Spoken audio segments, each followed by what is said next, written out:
Hello friends, welcome to best English classes. मैं हूं doctor प्रतीक और आज हम पढ़ रहे हैं अरुंधति रॉय का लिखा पापाचीज मौत। मौत एक पतंगे को बोलते हैं, एक कीड़े को बोलती हैं। तो अरुंधति राय ने ये जो कहानी लिखी है, ये उनका एक फेमस नॉवल है और जो उनका फर्स्ट नॉवल है the God of small things, उसका एक एक्सट्रैक्ट है आज की कहानी। और वो ये जो एक्सट्रैक्ट है, ये जो नॉवल है, ये बुकर प्राइज जीता था 1997 में। So it's pretty big deal. ये जो कहानी है ये एक एंटोमोलॉजिस्ट की है। एंटोमोलॉजिस्ट कौन होता है? जो कीड़ों का साइंटिस्ट होता है, कीड़ों के बारे में स्टडी करता है। इनका नाम है बैनन जॉन आइप। इनका पूरा नाम है रिवरेंड यानी आदरणीय बैनन जॉन आइप, बट सब लोग इन्हें पापाची के नाम से जानते हैं। पापाची के नाम से ये फेमस है। इनकी कहानी आज हम लोग पढ़ेंगे। इस पूरी कहानी को मैंने 40 अलग अलग सेंटेंसेस में डिवाइड किया है और आई होप ये आपको अच्छे से समझ में आ जाएगी।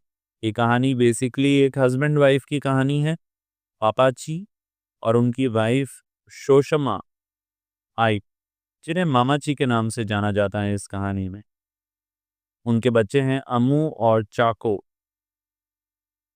अब ये जो कहानी है, ये शुरू करने से पहले मैं आपको 2-3 लाइनों में बता देता हूँ कि मेन बात क्या है।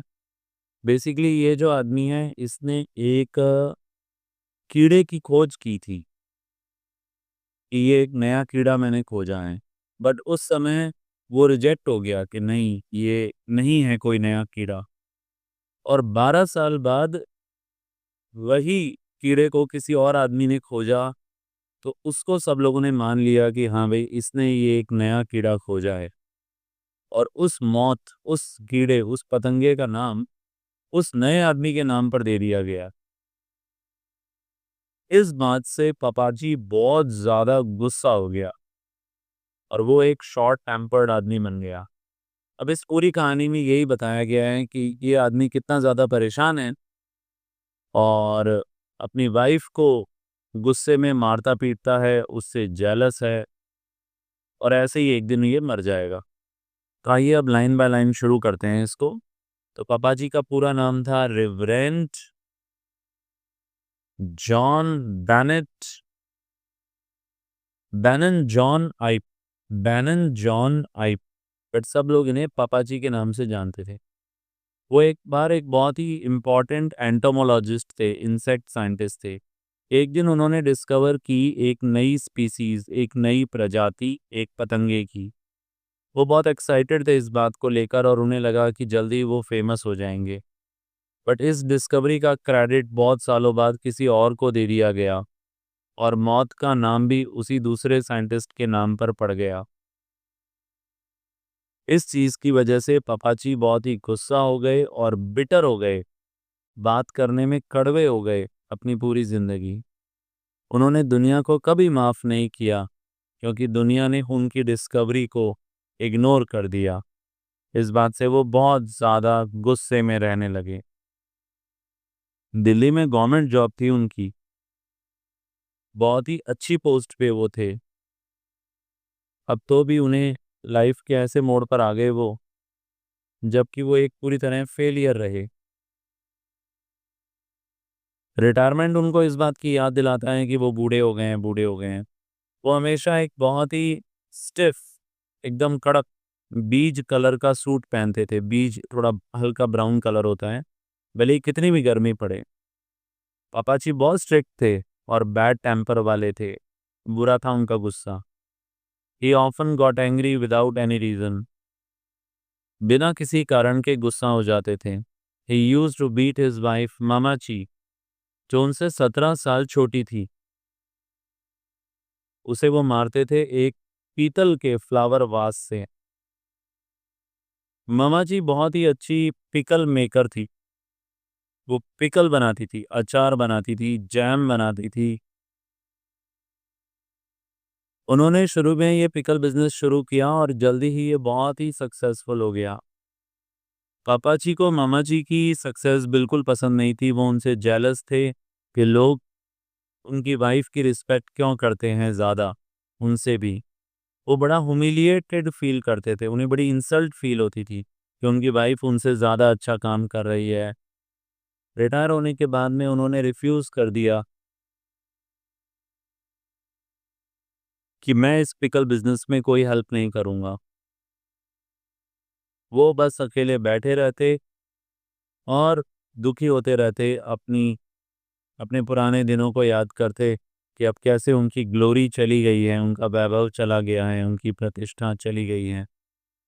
पापाची मौत सिंबल बन गए डिसअपॉइंटमेंट के, निराशा के। अब पापाची ने अपने बच्चों के प्रति कभी भी प्यार नहीं दिखाया। वो बस रिस्पेक्ट चाहते थे कि मुझे रिस्पेक्ट मिले, रिस्पेक्ट मिले। बट लोग उनसे डरते थे, उनकी रिस्पेक्ट नहीं करते थे। फिर एक दिन वो बीमार हो गए,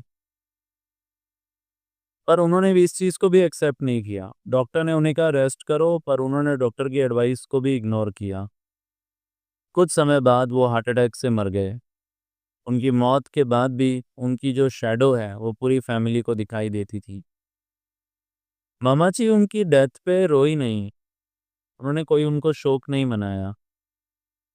बट उन्हें एक्चुअल में जो उनकी क्रूअल्टी थी, क्रूरता थी, उससे रिलीफ मिला। फिर फैमिली ने बाद में पापा जी के बारे में कभी ज़्यादा बात नहीं की। पापा जी के गुस्से ने बहुत गहरे घाव दिए थे, निशान छोड़े थे उन सभी पर। पापा जी's मौत remained a silent presence in their lives. उनकी जिंदगी में एक शांति सी रह गई, एक ट्रॉमा था, एक पेन था। पापा जी की डेथ के साथ ही उनका रूल खत्म हो गया, बट उनका प्रभाव खत्म नहीं हुआ। तो ये जो कहानी थी पूरी, ये पापाची और मामाची के रिलेशनशिप के बारे में थी कि कैसे पापाची जेलस फील करते थे मामाची से। वो एक हाई रैंक ऑफिसर की तरह रिटायर हुए थे, पर सच तो ये था कि मामाची जो उनकी पत्नी थी वो ज़्यादा टैलेंटेड थी, उनसे 17 साल छोटी भी थी। ये तो अब बूढ़े हो गए थे और पत्नी अभी भी जवान थी। वो उनकी बहुत पिटाई करते थे। बड़े होने के बाद में बेटे ने रोका पिटाई से, नहीं करने दिया। उनकी पत्नी को जब सक्सेस मिली पिकल और जैम वाले बिजनेस में, तो वो पूरा बिजी रहने लगी। वो और उनकी जेलसी बढ़ गई।